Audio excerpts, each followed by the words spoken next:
My dad demanded I let my brother move into my luxury apartment indefinitely because family supports family. My brother just smirked, warning me not to touch his expensive collectibles. I smiled and handed over the keys. They didn't know I'd secretly terminated the lease and moved out days ago. Before we continue today's story, we have an urgent announcement to make. Due to technical issues, we are pivoting towards another channel. Please subscribe to our new channel, Kin and Karma. You can find the link in the video description, the pinned comment, and the collaboration tag on this video. Make sure to switch over now so you don't miss out. Thank you for your support. Now back to the story. The physical exhaustion was a heavy, wet blanket draped over my shoulders, but it was the emotional weight that threatened to buckle my knees. I was sitting in the high-backed leather chair in my parents' living room, a room that had always felt more like a courtroom than a home, trying to keep my hands from trembling. I wasn't sick, exactly, but the stress of the last 72 hours had manifested as a low-grade fever and a pounding migraine that pulsed behind my left eye. My body felt brittle, like dried twigs ready to snap under the slightest pressure. Across from me sat Jackson, my father. He didn't look at me. He looked through me, his gaze fixed on the wall behind my head as if I were merely an obstacle in his line of sight. Beside him was Caroline, my mother, wringing her hands in her lap, her eyes darting between her husband and her son with that familiar, terrified look of a peacekeeper who knows war is inevitable. And then there was Caleb. My younger brother was sprawled on the adjacent sofa, scrolling through his phone, completely unbothered by the tension thickening the air. He looked the picture of casual arrogance, designer sneakers propped up on the coffee table, a brand new smartwatch on his wrist, items I knew he couldn't afford. He was 26, jobless for the third time this year, and radiating the smug confidence of someone who has never truly faced a consequence in his life. "Isabella, are you listening to me?" Jackson's voice boomed, cutting through the haze of my migraine. It wasn't a question, it was a command for attention. I blinked, forcing myself to sit up straighter. "I'm listening, Dad, I'm just tired." "We're all tired, Isabella," he snapped, dismissing my condition with a wave of his hand. "Your mother is tired of worrying, I am tired of fixing messes, and Caleb is tired of being stifled." I almost laughed. Stifled. Caleb lived rent-free in their basement, drove a car Jackson paid the insurance on, and spent his days building his brand on social media. If that was stifling, I wanted to know what freedom looked like. "So," Jackson continued, leaning forward, his elbows resting on his knees, "we have come to a decision, a solution that benefits everyone." I felt a cold knot form in my stomach. A solution to what problem? "Caleb needs a change of environment," Caroline piped up softly, her voice trembling. "The energy here, it's not conducive to his creative process. He needs space. He needs a place that reflects the success he's going to have." "And that involves me how?" I asked, though I already knew the answer. The dread was rising in my throat like bile. Jackson cleared his throat, the sound harsh and final. "Caleb is going to move into your apartment. The guest room isn't enough for him, so he'll take the master. You can move into the smaller room, or honestly, you spend so much time at the office, you could probably stay with that boyfriend of yours, what's his name? Nolan." The air left my lungs. It wasn't a request. It wasn't a discussion. It was an eviction notice from my own life, issued by the people who were supposed to protect me. "You want Caleb to take my apartment." I repeated, my voice barely a whisper. "My apartment, the one I pay for, the one I designed." "It's a 2-bedroom, Isabella," Caleb said, finally looking up from his phone. His grin was lazy, predatory. "Don't be selfish. I need a studio space. The lighting in your living room is perfect for my streams." "He needs a leg up," Jackson stated, his tone brooking no argument. "You're doing well, you're established. It's time you paid back the investment we made in you by helping your brother. Family helps family, it's not optional." The audacity was breathtaking. It was a physical blow. I looked at Caroline, begging for her to intervene, to say that this was insane, that I had a lease, a life, a right to my own sanctuary. But she just looked down at her hands. "It's just for a while, Bella," she whispered. until he gets on his feet. 6 months, Jackson declared. Maybe a year, we'll see. He moves in on Monday. Monday, that was 2 days away. My heart hammered against my ribs, a frantic bird trapped in a cage. They were stripping me of my home, my privacy, and my dignity to pamper a man-child who had never worked a hard day in his life. The betrayal wasn't just in the demand, it was in the total lack of respect. To them, I wasn't a person with needs, I was just a resource to be harvested for Caleb's benefit. Monday, I said, my voice surprisingly steady given the earthquake happening inside me. Monday, Caleb confirmed. He locked eyes with me, his smirk widening. And Bella, try not to touch my stuff when I get there. I have some very expensive equipment coming in. I don't want you cluttering up the common areas with your work things. The betrayal was worse than the diagnosis of stress-induced fatigue my doctor had given me yesterday. It was a sharp, twisting knife in the back. But as I looked at Caleb's smug face and Jackson's imperious glare, something inside me shifted. The sadness evaporated, replaced by a cold, hard clarity. They thought they were checkmating me. They thought I was the same Isabella who had spent 29 years seeking their approval. I forced a weak, compliant smile onto my face. Okay, I said softly, if that's what the family needs. The drive away from my parents' house was a blur of gray highway and blinding brake lights. My hands gripped the steering wheel so tightly that my knuckles turned white, the leather biting into my skin. I didn't turn on the radio. I couldn't handle the noise. All I could hear was the echo of Jackson's voice. You owe family. I owed them. I owed them for the childhood spent walking on eggshells. For the college tuition I paid myself while they bought Caleb a new car for his 18th birthday. For the years of being the responsible one, the retirement plan, the emotional crutch, while Caleb was the golden idol they worshipped. By the time I pulled into the driveway, the sun was setting, casting long, bruised shadows across the lawn. But I didn't pull into the underground garage of the luxury apartment complex downtown, the one with the floor-to-ceiling windows and the concierge service that Jackson was so proud of me, having mostly because he liked to brag to his golf buddies about visiting. Instead, I pulled into the driveway of a modest, beautiful mid-century modern house in the suburbs, 15 miles away from the city center. The house was dark except for the warm, inviting glow of the kitchen window. I sat in the car for a moment, the engine ticking as it cooled, and just breathed. This silence was different. It wasn't the stifling silence of my parents' judgment or the lonely silence of my old apartment. It was the silence of safety. The front door opened and Nolan stepped out. He was drying his hands on a dish towel, his silhouette framed by the light behind him. He didn't wave, he just walked down the path to the driver's side door and opened it. You look like you went 12 rounds with a heavyweight, he said gently, offering me a hand. I took it, stepping out of the car and collapsing against his chest. He smelled like garlic, rosemary, and laundry detergent, the scent of a real home. They did it, I mumbled into his shirt. They actually did it, exactly like you said they would. Nolan stiffened slightly, his arm tightening around me. They asked for the apartment. Demanded, I corrected, pulling back to look at him. Monday, Caleb moves in Monday. He wants the master bedroom. Dad said I could sleep in the guest room or stay with you. He said I owe the family. Nolan let out a low, incredulous whistle. The master bedroom, the entitlement it's actually impressive. It's almost an art form at this point. Caleb told me not to touch his stuff, I added, a hysterical bubble of laughter rising in my throat. He hasn't even packed a box yet, and he's already evicting me from my own living room. We walked inside, the heavy oak door shutting out the world. The house was filled with boxes, some half unpacked, others still taped shut. We had closed on this place 30 days ago. It had been a whirlwind of secrecy, sneaking documents past my parents, coordinating movers during work hours, spending late nights painting and repairing. I had been terrified to tell them. Every time I thought about sharing my good news, I bought a house, I'm moving in with Nolan. A voice in my head whispered that they would ruin it.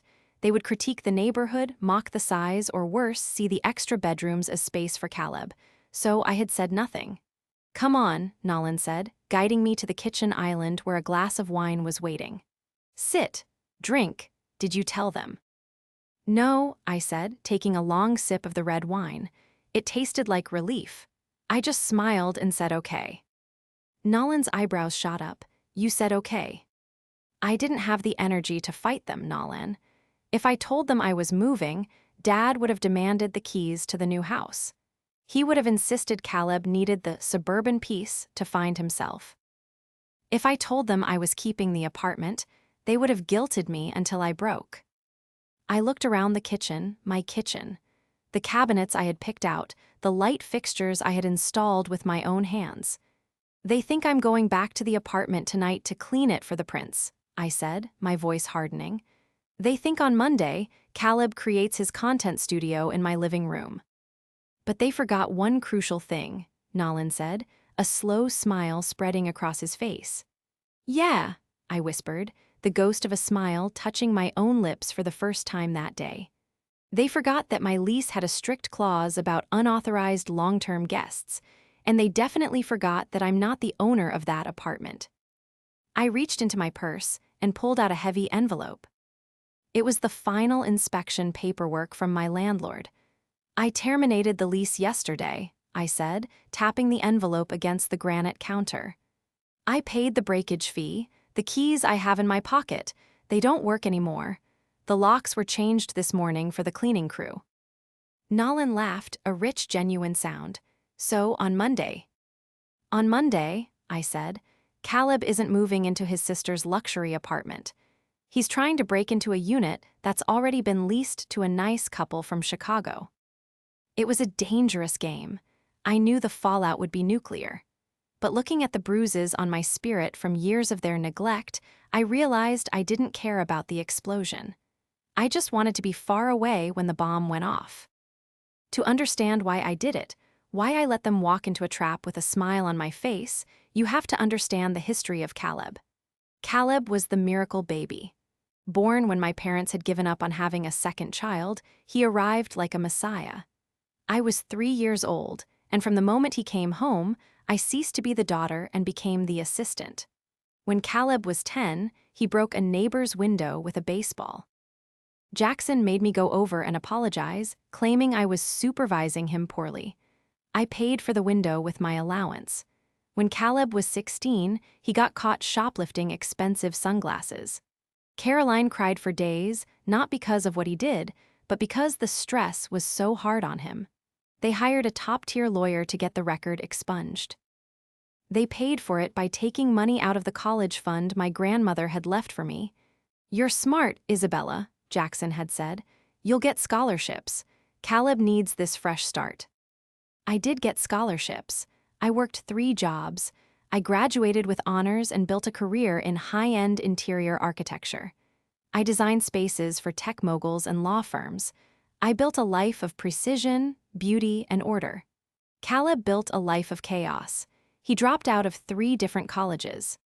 He started a clothing line that consisted of printing logos on cheap wholesale t-shirts, an endeavor that cost my parents $20,000 and ended with boxes of unsold shirts rotting in their garage. He tried to be a DJ, a life coach, and a crypto trader. Through it all, I was the safety net. When he couldn't make rent on the flashy downtown loft my parents co-signed for, I paid it. When he needed a professional laptop for his latest venture, I bought it. I did it because I wanted my parents to love me. I thought if I made their problem go away, they would finally look at me and say, "Good job, Isabella. We're proud of you." But they never did. They just thanked God that Caleb was getting by and asked me for more. Sunday morning, the day before the big move, my phone buzzed. It was a text from Caleb. "Caleb, yo, Mom says you have an espresso machine. Leave it, I don't drink instant." I stared at the screen, not a hello, not a thank you, just a demand for my coffee maker. I typed back, "It's packed away in storage, sorry." A lie. It was sitting on my new counter in the suburbs. "Caleb, unpack it then. I need caffeine to function. And leave the password for the Wi-Fi on the fridge. Don't change it, I don't want to set up my devices again."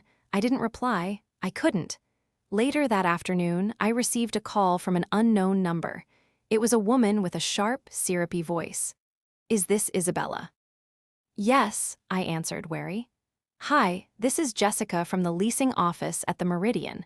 We just wanted to confirm that you've fully vacated Unit 402. The new tenants are asking if they can move some boxes in early, perhaps Monday morning."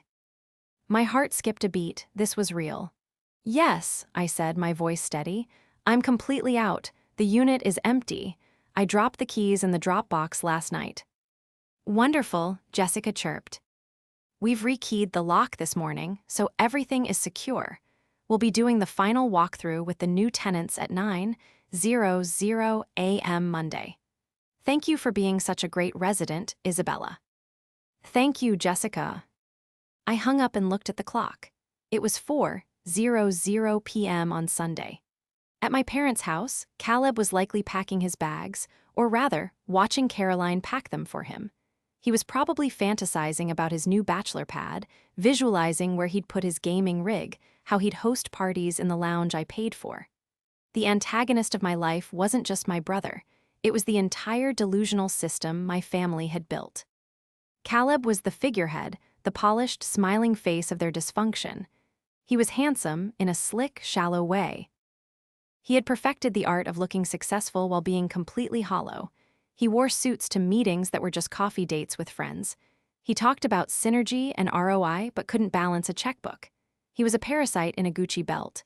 And Jackson was the host who kept feeding him, carving pieces off of me to keep the beast satisfied. My phone buzzed again. Another text from Caleb. "Caleb, also, clear out the closet in the master. I need the full hanging space. Don't leave any of your weird coats." I looked at Nolan, who was painting the trim in our new living room. He looked peaceful, happy. "Nolan," I said. "Yeah." "Caleb wants the closet space." Nolan dipped his brush in the white paint. "Well," he said, not looking up, "I hope he likes the closet space at the Motel 6. Because that's about all he's going to get." The trap was set, the players were in motion, and for the first time in my life, I wasn't trying to save them. I was just waiting for the snap.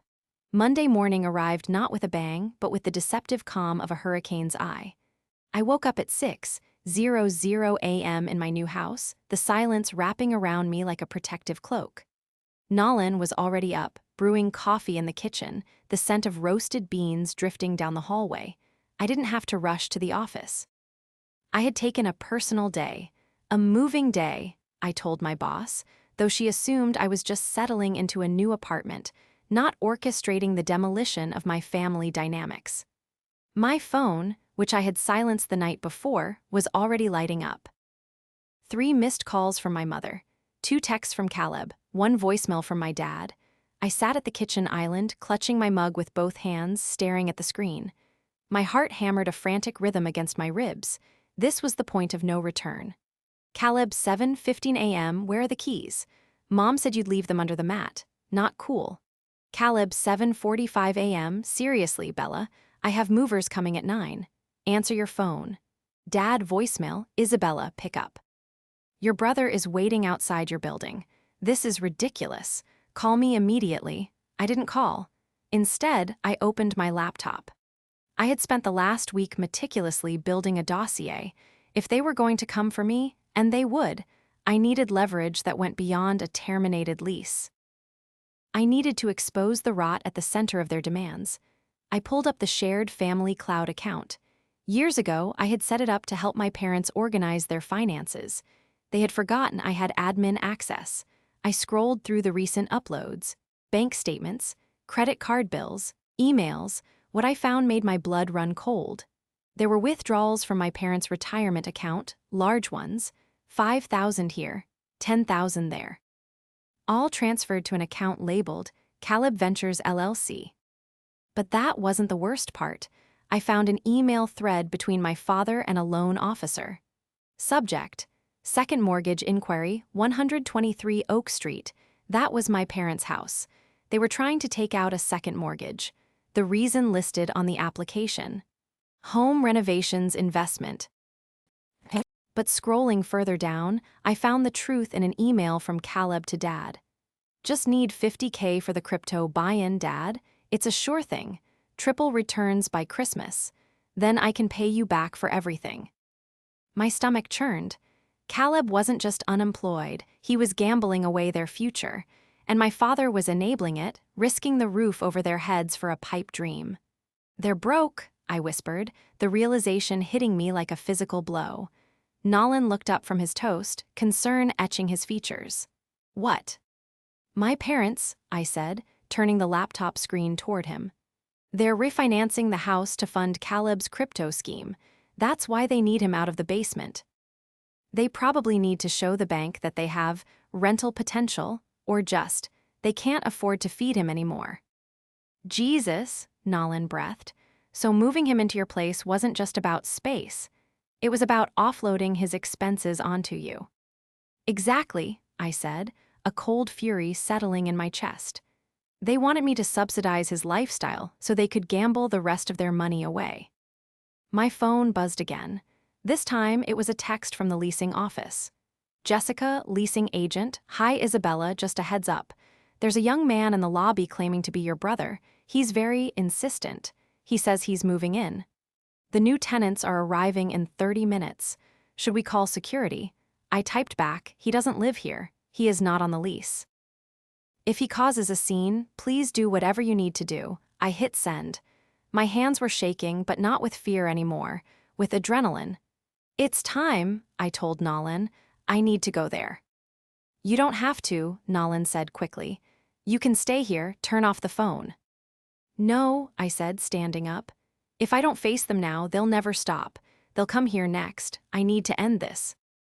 I parked my car a block away from my old apartment building, hidden from view by a delivery truck. I could see the entrance clearly. My father's SUV was double parked in the fire lane, hazards flashing. Caleb was pacing on the sidewalk, phone pressed to his ear, gesturing wildly with his free hand. He looked furious. His movers, two friends in a beat-up pickup truck, were leaning against their vehicle, smoking cigarettes and looking bored. Then a sleek black sedan pulled up. A well-dressed couple got out, the new tenants. They were smiling, holding coffee cups, clearly excited for their move-in day. I watched as they approached the glass doors. Jessica, the leasing agent, met them with a clipboard. Caleb intercepted them. I couldn't hear the words from this distance, but the body language was unmistakable. Caleb was pointing at the building, then at himself, then at the couple. He was shouting. The couple looked confused, then alarmed. Jessica stepped in, holding up a hand. My father got out of the SUV, storming over to join the fray. He looked red-faced, imposing. He was trying to bully the situation into submission, just like he always did. I took a deep breath, grabbed my folder of documents, and got out of the car. As I walked toward them, the scene escalated. Caleb was now trying to push past Jessica to get to the elevator. A security guard, a large man named Earl whom I had always been friendly with, stepped out, blocking his path. "Isabella." My mother's voice rang out. She had been sitting in the passenger seat of the SUV, but now she was standing on the curb, looking pale and terrified. Everyone turned. Caleb's eyes locked onto me, and his expression shifted from anger to relief, then back to entitlement. Finally, he yelled, throwing his arms up. "Where the hell have you been? Give them the keys." This lady is trying to tell me some *T about new tenants. I walked up to the group, stopping just outside of striking distance. My heart was pounding so hard I could feel it in my throat, but I forced my voice to be calm, professional, the voice I used in boardroom presentations. "She's not lying, Caleb," I said clearly. "These are the new tenants." Caleb laughed, a harsh barking sound. "What? Stop playing games. Dad, tell her to stop playing games." Jackson stepped forward, his face a mask of thunder. "Isabella, give your brother the keys. Now, we don't have time for this drama. The movers are charging by the hour." "I can't give him keys to an apartment I don't rent anymore," I said, looking my father dead in the eye. "I terminated the lease last week. I moved out on Friday." Silence, absolute stunned silence. The new tenants looked from me to my family, eyes wide. Jessica looked relieved. "You, what?" Jackson whispered, the color draining from his face. "I moved out," I repeated. "The lease is over. The apartment belongs to these people now. But we told you, Caleb sputtered, his smugness faltering for the first time. We told you I was moving in. We had a plan. You had a plan, I corrected. I had a lease, and I decided I didn't want to renew it. Where are you living? Caroline asked, her voice trembling. Isabella, where did you go? That's not your concern, I said. But what is your concern is that you have a truck full of Caleb's things and nowhere to put them. You selfish, ungrateful little, Jackson lunged forward, his hand raised as if to grab me. Earl, the security guard, stepped in instantly, his large frame blocking my father. Sir, step back. Now. Jackson stopped, chest heaving. You did this on purpose, he snarled at me over Earl's shoulder. You knew he was coming today, you let us pack up his room, you let us hire movers, you set us up. I just smiled and said okay, I reminded him, my voice cold. I didn't agree to anything, I just listened. You're going to fix this, Caleb demanded, stepping up beside Dad, trying to look intimidating but mostly looking like a child who dropped his ice cream. You're going to pay for a hotel, a nice one, until I find a new place. No, I said simply, I'm not paying for anything. Not your rent, not your bail, not your ventures, and certainly not a hotel. We're family, Caroline cried out, tears streaming down her face. How can you do this to your brother? How could you do this to me? I shot back, my voice finally rising. You tried to kick me out of my own home, you treated me like a landlord you could bully. You didn't ask, you demanded. And you expected me to just roll over and take it because family supports family. Well, I'm done supporting this family. Isabella, Jackson said, his voice dropping to a dangerous, low register. If you walk away now, don't bother coming back. You are cutting yourself off. I looked at them, my father, red with impotent rage, my mother, weeping but doing nothing, my brother looking at me with pure hatred because his free ride had just been canceled. I know, I said. That's the point. I turned to the new tenants. I'm so sorry about this. The apartment is wonderful. You'll love the view. Then I turned and walked away. Behind me, I heard Caleb shouting, You'll pay for this. You'll be begging to come back. But I didn't look back. I got into my car, locked the doors, and drove away. My hands were shaking, but as I merged onto the highway, I realized something incredible. My migraine was gone. The silence of my new home was shattered at 2:00 p.m. I had turned my phone off, but Nalan S. was still on. He walked into the living room, looking grim. Your dad is calling me, he said, and your aunt and your cousin. They're launching a flying monkey attack, I said, recognizing the tactic. They're trying to shame me into submission through the extended family. Your aunt left a voicemail, Nalan said, hitting play on speaker. Nalan, this is Aunt Deborah. I don't know what lies Isabella is telling you, but leaving her brother homeless on the street is a new low. Family helps family. Tell her to call her father immediately and transfer the money for the hotel, or we are going to have a very serious problem. Delete it, I said, but the attacks didn't stop at phone calls. An hour later, I got a notification from my bank app. Suspicious activity alert. I logged in. Someone had tried to access my main checking account using my old password, my birthday. They're trying to hack my accounts, I said, adrenaline spiking again. Caleb knows my old passwords. I immediately changed everything to two-factor authentication, locking them out. But the attempt proved one thing, they weren't just mad, they were desperate. Then came the social media storm. Caleb posted a video on his Instagram story. He was sitting in what looked like a cheap motel room, looking disheveled and tragic. So, guys, he said to the camera, his voice thick with fake emotion. I don't usually air dirty laundry, but my own sister just scammed me. She promised me her apartment, let me pack up my whole life, and then ghosted. Literally left me and my elderly parents on the street. I'm currently homeless because of her greed. If anyone knows of a place to stay, hit me up. And maybe go tell at Isabella Designs what you think of people who abuse their family. My heart dropped. He was tagging my professional account. He was trying to destroy my reputation.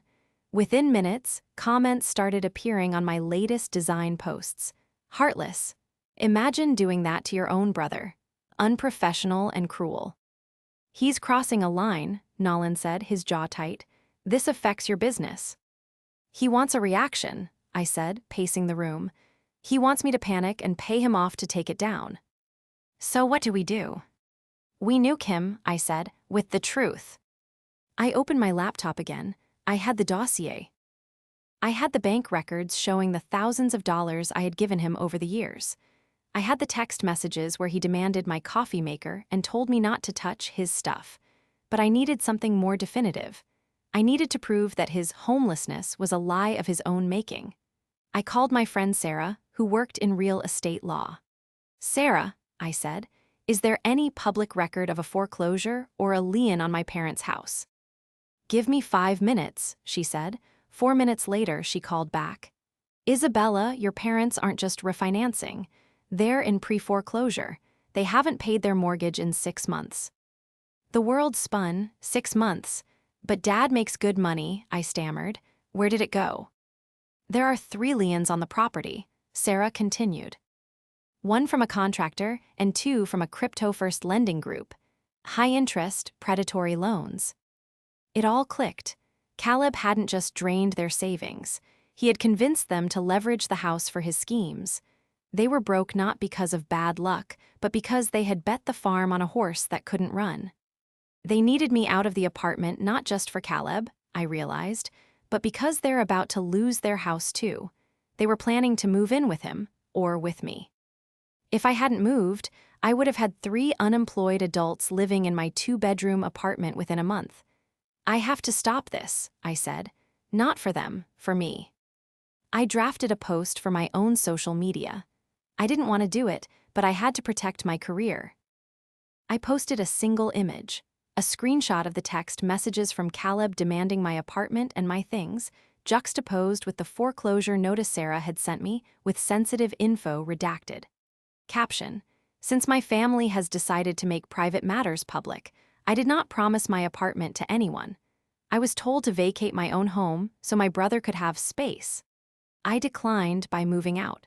I have supported my adult brother financially for a decade. I will not be bullied into supporting him any longer. Any further harassment or defamation will be met with legal action. I hit post. The phone rang immediately. It was my mother. I stared at the screen. I knew I shouldn't answer, but I needed them to know that I knew everything. I swiped green. Isabella. Caroline was hysterical. Take it down right now. How could you shame us like this? How could you lie to me? I asked, my voice shaking. You're losing the house, Mom. 6 months of missed payments. Crypto loans. The line went dead silent. You know, she whispered. I know everything, I said. I know Dad gave him the money. I know you're broke. And I know you were planning to crash my life to save yourselves. We had no choice. She sobbed. Caleb said the investment was a sure thing. We just needed a little more time. Time is up, I said. I'm not your retirement plan, and I'm not Caleb's piggy bank. Figure it out. I hung up and blocked the number. I sat back, expecting to feel guilty. Instead, I felt lighter than air. The secret was out. The monster in the closet wasn't a monster anymore. It was just a sad, desperate reality. But the war wasn't over. Caleb wasn't the type to go down quietly. He would try one last, desperate swing. And I would be ready. The final blow didn't land on social media or in a courtroom. It landed exactly where my family had always tried to keep up appearances, at Aunt Deborah's 60th birthday dinner 3 days later. I hadn't planned on going. Nolan begged me not to. But Deborah had been spamming my phone with guilt-tripping voicemails, and I knew if I didn't show my face, they would spin a narrative that I was a coward who had abandoned them in their time of need. I needed to look them in the eye one last time, in front of the extended family, and close the book. I walked into the private dining room of the Italian restaurant, head held high, wearing a dress I had bought with my own money, driving a car I had paid for myself. The chatter died instantly. My parents were already seated at the main table. Jackson looked aged, his face gray and drawn. Caroline was dabbing at her eyes with a napkin. Caleb was absent. Well, look who decided to grace us with her presence, Aunt Deborah sneered from the head of the table. The daughter who puts her own brother on the street. A murmur went through the room. Cousins I hadn't seen in years whispered behind their hands. I didn't put anyone on the street, Deborah, I said calmly, taking a seat at the far end of the table. I simply declined to be evicted from my own home. He had nowhere to go. Deborah shouted, slamming her hand on the table. Your father told us everything. How Caleb needed a fresh start, and you pulled the rug out from under him. Is that what he told you? I asked, looking directly at my father. He wouldn't meet my gaze. He told us you were jealous, Deborah continued. Jealous of Caleb's potential, jealous that we all support him. Support him? I laughed, a sharp, bitter sound. You mean enable him? The doors to the private room burst open. Caleb strode in, looking disheveled but manic. He was wearing the same clothes he'd had on 3 days ago. You, he shouted, pointing a finger at me. You ruined everything. The investors pulled out. They saw your post. They think I'm a fraud. You are a fraud, Caleb, I said, my voice cutting through the room. There were no investors. There was just Mom and Dad's retirement fund. Liar, Caleb screamed, lunging toward me. 2 of my male cousins jumped up to restrain him. Is she lying, Jackson? I asked, my voice steady but loud enough for everyone to hear. Tell them about the second mortgage. Tell them about the foreclosure notice I found. The room went deathly silent. Aunt Deborah looked from me to my father, her mouth open. Foreclosure, she whispered. Jackson, you said the business was booming. My father finally looked up. His eyes were red-rimmed and defeated. He looked at Caleb, who was struggling against my cousins, spitting curses at me. Then he looked at Caroline, who was openly weeping. It's true, Jackson rasped. We leveraged the house. Caleb said he could double the money in 3 months. We gave him everything. A gasp went around the table. And when the first payment was due, I continued, relentless, Caleb couldn't pay it. So you tried to move him into my apartment to save money. You were going to use me to plug the hole he blew in your life. We had to, Caroline wailed. He's our son, we couldn't let him fail. So you decided to let me fail instead. I asked. You were willing to make me homeless to save him from the consequences of his own actions. He has potential. Jackson roared, slamming his fist on the table, tears finally spilling over. He just needs a break. He's had 1,000 breaks, Dad. I shouted back, standing up. I paid for his bail. I paid for his car insurance. I paid for his business licenses. And what do I have to show for it? A brother who tries to evict me and parents who steal my future to fund his gambling addiction. I pulled a folder from my bag and tossed it onto the center of the table. It slid across the white tablecloth, stopping in front of Aunt Deborah. That's the foreclosure notice, I said, and the bank statements showing transfers to Caleb Ventures. Read it and weep. Deborah picked up the papers with trembling hands. She scanned them, her face paling. Oh my God, she whispered. Jackson, you emptied the 401k. Caleb stopped struggling. He looked around the room, realizing the tide had turned. The sympathy was gone. The admiration was gone. All that was left was pity and disgust. It wasn't my fault. Caleb whined, his voice cracking. The market crashed. It was bad luck. It wasn't bad luck, I said, walking toward the door. It was bad choices, and I'm done paying for them. I paused at the door and looked back at my family, a tableau of ruin and regret. Happy birthday, Aunt Deborah, I said. I hope you enjoy the meal. I'm not paying for this one either. I walked out into the cool night air, leaving the wreckage behind me. For the first time in 29 years, I didn't feel the weight of their expectations. I felt free. The fallout was swift and brutal. Within a week, the foreclosure was public record. My parents' house was listed for auction. They moved into a small, rented condo, a far cry from the suburban palace they had prided themselves on. Caleb didn't get a fresh start. With his credit ruined and his reputation in tatters thanks to my social media post, which went viral locally, no landlord would touch him. He ended up crashing on a friend's couch for a month before being kicked out. Last I heard, he was working at a warehouse, actually earning a paycheck for the first time in his life. As for me, I was sitting on my back porch with Nolan, watching the sunset over our garden. The air smelled of jasmine and fresh earth. My phone buzzed. It was a text from my dad. "Dad, we miss you, Isabella. Can we just talk, please?" I looked at the message.